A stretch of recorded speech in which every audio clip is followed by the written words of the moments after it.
Hello and welcome back to the run across Europe, to my run across Europe. This is the first day in Belgium, first day proper. I got here last night. So far so good. Let's check how much we've done already.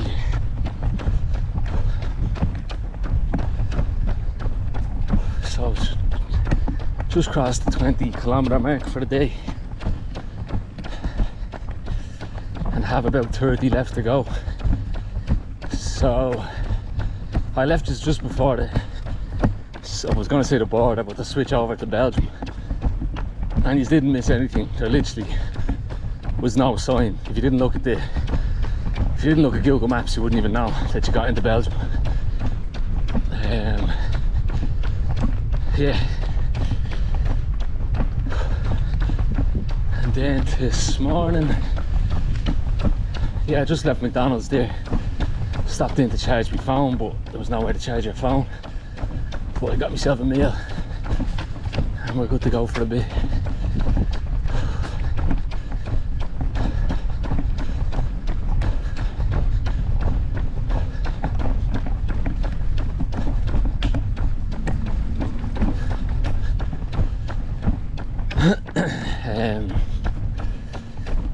So yeah, ended up doing 51 kilometers yesterday. That's the longest day so far. I done 49 and 48. I think I've done like 3 days just shy of 50, but that's the first one to officially go over. And today we're probably going to do something similar, just because there's not that many campsites, but the body's feeling good, so we'll just keep going. Like I said, while it's flat, I'll try to get as many miles in as I can. See, I didn't get to the campsite too late last night. I think it was just after 6 p.m, but there was no one at reception, so I tried calling the number and I wasn't sure what language to try to speak to them, because I didn't look at a map, but I have since. I didn't realise how much of Belgium speaks French. It seems like the whole bottom half, maybe even more of it, is French speaking, so I answered with hello, because that's hello in Dutch as well, and the ones like bonjour, don't speak English, just French. And I was like, excusez-moi, can I stay for the night? And she's kind of talking back to me, and then she just hangs up. So I was like, I think she's coming, because they'll do that a lot.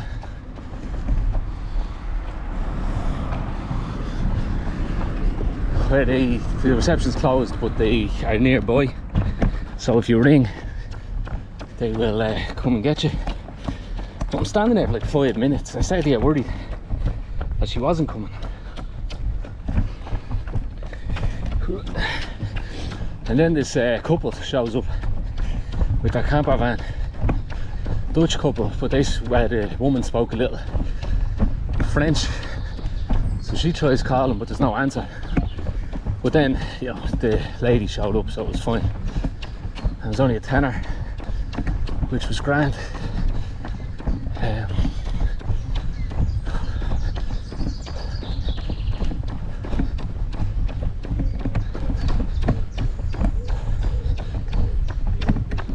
And it wasn't too eventful. The campsite itself was nice, but the shower facilities were shocking. The shower block and all looks like something out of Shawshank Redemption. It was the only time I've worn my flip-flops or my sliders, whatever you call them, in the shower. It's just so dirty. I should probably do that more, but I really am I'm not that much of a germaphobe or anything, but this was so dirty, I had to. And when I got there, I was saying to you how I had a bag of clothes that needed washing, or not needed washing, I'd washed them, just needed drying. So as soon as I got there, I started hanging them up. Strung a line from a tree to my to this buggy, and sort of. But there was like a lot of the campsites around here and in France, it's like it's mostly a mobile home park with a space for campers. And there was a guy. There was a lot of mobile homes looking out at the camper spot, and I'm just setting up my stuff. And one of the lads I see with his top off, and he's got tattoos all over him. I didn't spot any specific like Nazi tattoos, but he just had that look of, you know, I was trying to take a look at his tattoos, but you don't want to be staring too much, you know. I'm probably being unfair on him, but what I mean is, like, just had that vibe. Then the guy beside him, he had a shaved head, and he looked kind of like I doubt he definitely wasn't Mexican or anything, but he had that look of a Mexican gangster, you know. The vest, the shaved head, mustache.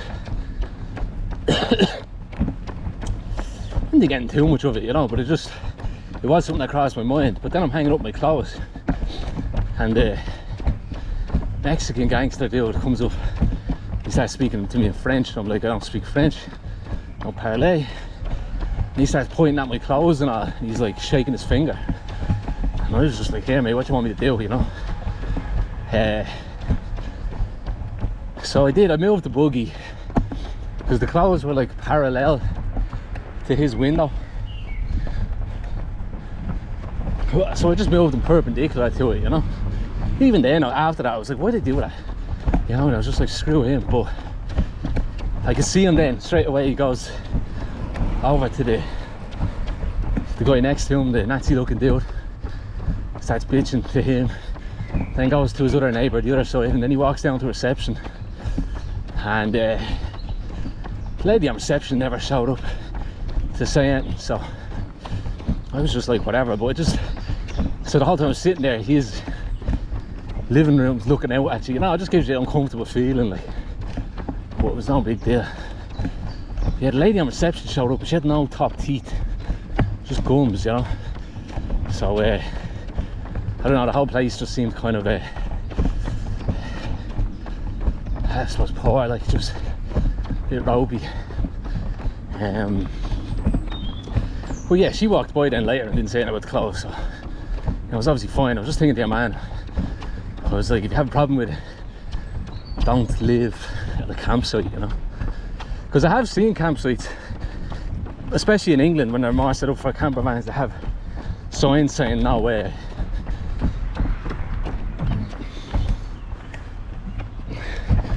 They have signs saying no hanging clothes, you know, which is a bit ridiculous, but I have seen it.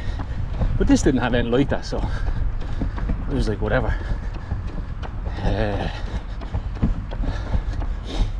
Yeah, man, the Dutch couple that I'd seen coming in, I just finished my dinner, and the wife comes over and offers me, says they cook too much meat, do I want some? And I just eaten, like, and I had a lot. I had half a baguette left to go with my pasta. I was stuffed, and I was just like, thanks, but I'm good, you know.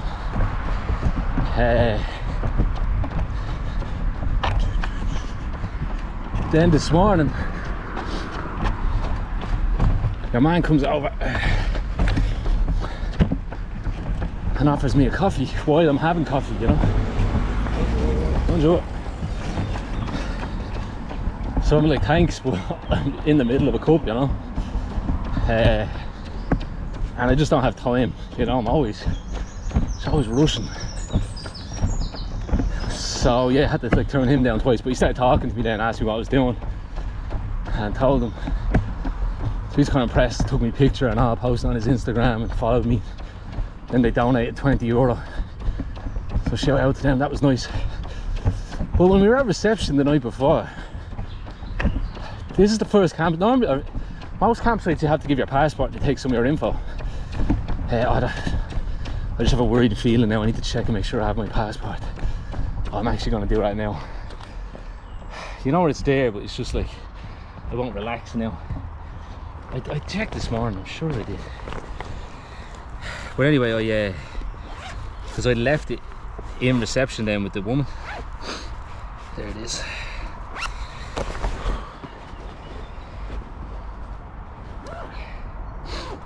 Because I'd given it to her to fill out the details, then you pay her. And then I walked off.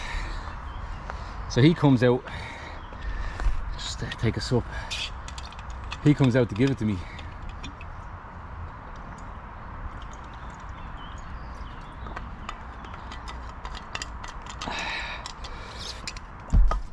But we're just kind of laughing, you know, because obviously it's an important document. But then he gives me like a little slap on the cheek, you know, like a mob boss would do, you know. Just a real kind of, yeah, you silly sausage kind of thing. Like, I don't know why, it just really annoyed me. Like, I just don't like being touched, you know. I don't know, maybe it's an autistic thing. Maybe it's just a man thing, you know.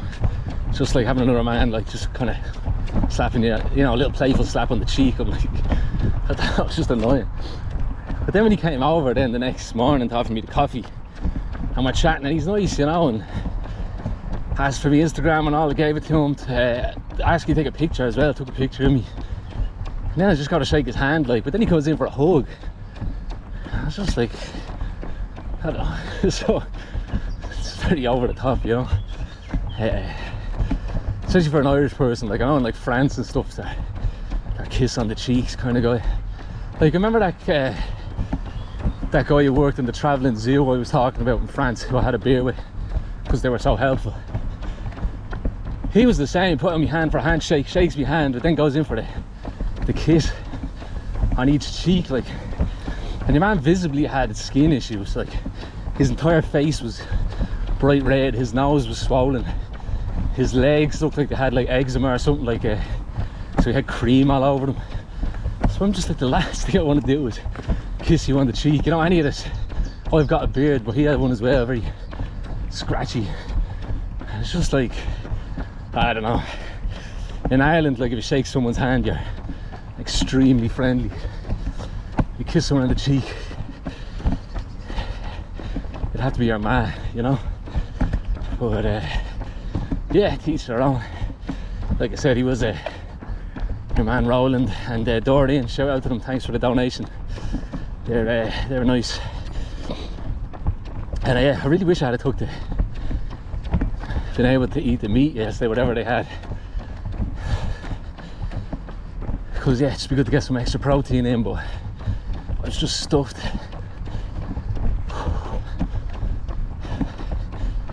And like I've said it before, but I'll say it again, especially when you do a long day, like a 50-kilometer day, you have zero time. Just luckily I didn't have to wash clothes yesterday, but you know, you only get there, by the time I checked into reception, it's at least 6:30. Then you go and you set up your tent and you have a shower and you hang up your clothes and all. You're getting near to 8 o'clock. Then you cook, then you eat, you wash up, you're after 9 o'clock, you know. And it's just like, so I knew he wanted to chat more than like offering me food, you know. Because I ended up talking the next morning, then he was like, they'd just gone from the west coast of France and they were going home to Holland today. So I'd say he just wanted to have a bit of a chin wag, which is fair enough. But like I was saying, if I had you're close to 9 o'clock then, and then you're talking to 10, you know, I don't mind, but it's yeah, it's just so little time. Even like yesterday, I was like, oh, I crossed into a new country, I should update the Instagram, you know. But I hadn't taken any pictures in a while. I posted you know, a couple of days into France, and then I realised I hadn't taken a picture since. There hasn't been that much picturesque kind of stuff, you know. So I just had no pictures, and then I'm like, what do I say? It just, I don't know, I was just like, I'm just not wasting my only hour of the day to unwind thinking about what to write on Instagram, you know. I know I should for like raising money and stuff, but I don't know, I just really don't like social media.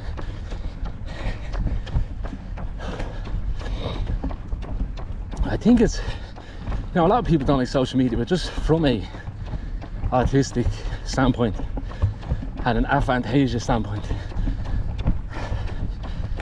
so I don't know, I find it very hard to, you know, and I've said like just how I don't really know what I'm feeling or what, like, it's like I don't know what I want to say, so I actually have to sit there for a minute and be like, okay, where am I at? What information do I want to portray?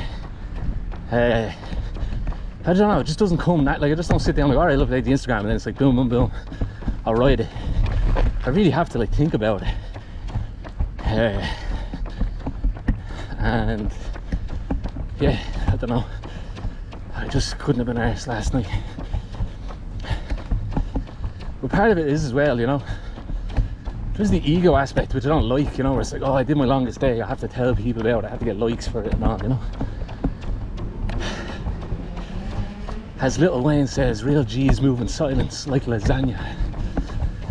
I know it's a pathetic thing to say, but I always find that line hilarious. But I just, yeah, you know, I don't know, just when you start to realise that's why you're doing it, that makes you really not want to do it. Post. But, yeah, I'll do one soon. I got a nice day today with the clouds. Keeping it a bit cooler, and yeah, you didn't really miss it in the first 20 kilometers. Normally when I get to a new country I like to record as soon as possible just to get a flavour of that country, but yeah, it was just this, it was a straight canal without much to see, and it was kind of ugly, to be honest. It was beside the main road and the water was dirty.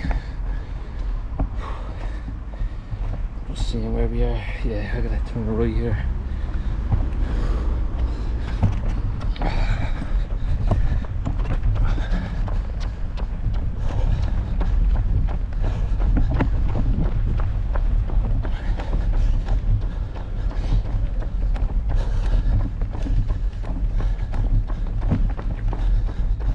See, I would have liked to record more of that town that I was in that you didn't see. It wasn't much to see, but it did feel kind of Belgian, you know.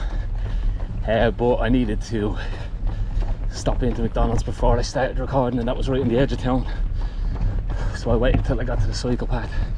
This is nice though, it's got a bit of character.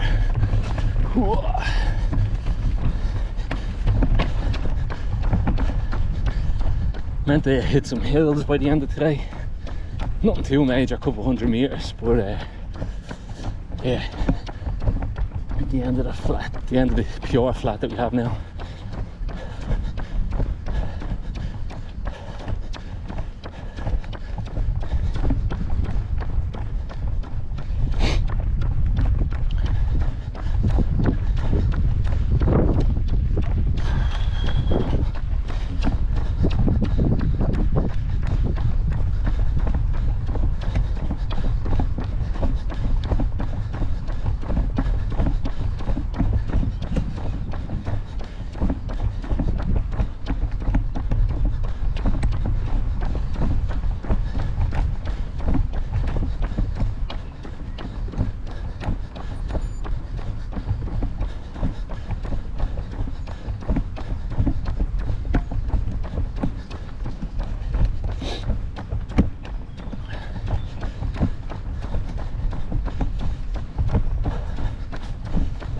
Yeah, the hope of the English being drastically better as soon as I got over the border didn't play out. I went to a coffee shop a little before McDonald's. The girl spoke good English, but saying that campsite was no joy. Well, I think as we get more away from the border, we might.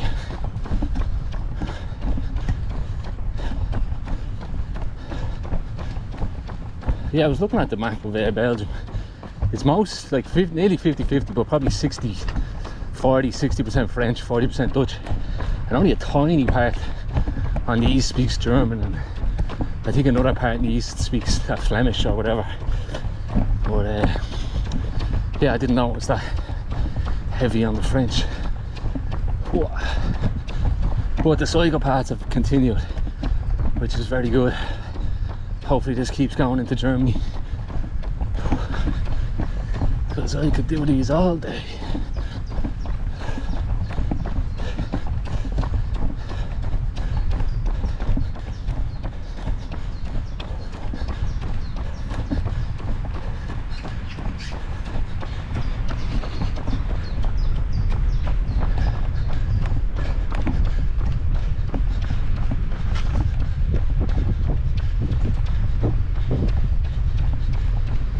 I had to go under a tunnel earlier.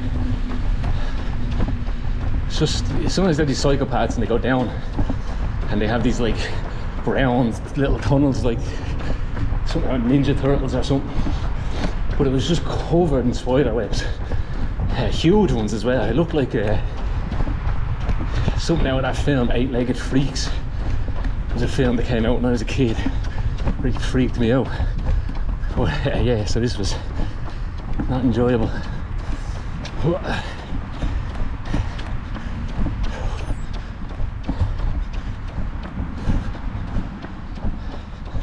This is lovely though, right now. Still got 10 minutes. Let's go. I couldn't charge my headphones though, so I've got like 30 kilometers without any entertainment, which is not ideal. And my phone's also about to die. Not about to, it's about 20%. But I have the solar charger out now, but it's very cloudy, which is not ideal.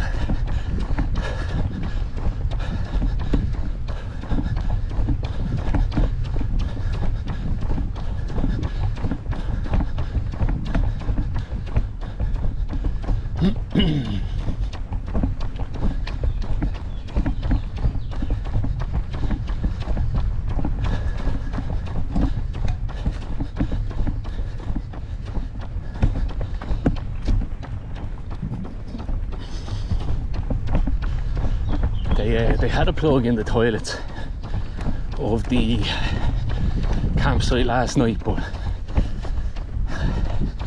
it was just kind of because it was so run down. I just got bad vibes off the place. The only other time I've had that was when I was cycling through down to Portugal. It was one of my last days in Portugal and my phone was dead, so I had to, I won't leave my phone unattended, but I will leave the power bank. And in Portugal, when I got a bad feeling, it was robbed, and I kind of had that feeling yesterday, so I didn't really want to. I left it for an hour, but I didn't want to do it more than that. I thought I'd be okay, like going to McDonald's or something.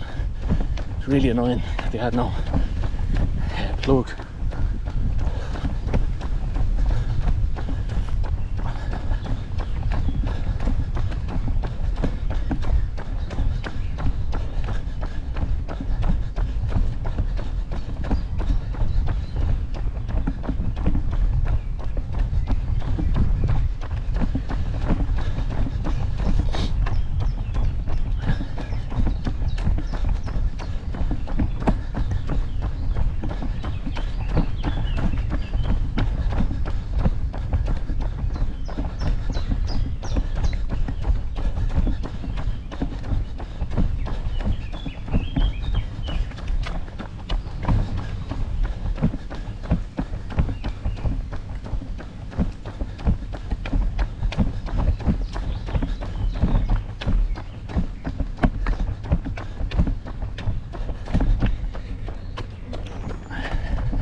legs feel good today after doing 50 yesterday, but we'll see.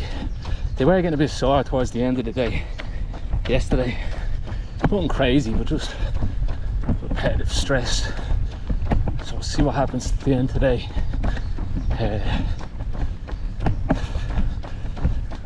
Because I don't want to get like 15 kilometers out and then feel like I have to cut it short, because there's not a lot of options in terms of campsites.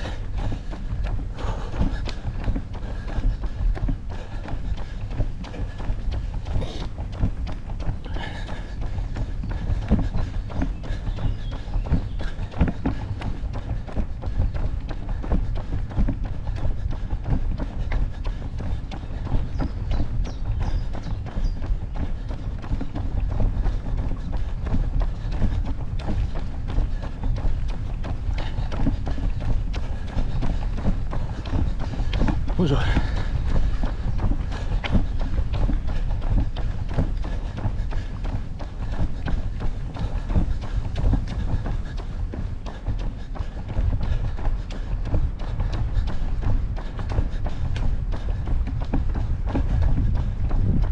What is that?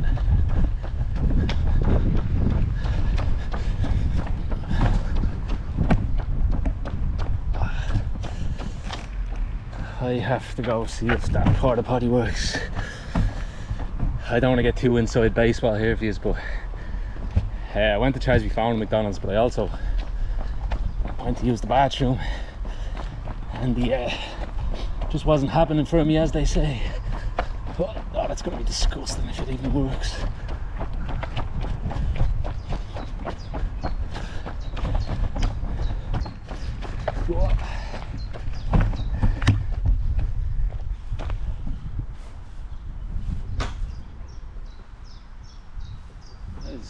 Actually very clean, and it has a bit of toilet paper, so sorry about the short episode and the disgusting ending for you, but I'll see you tomorrow.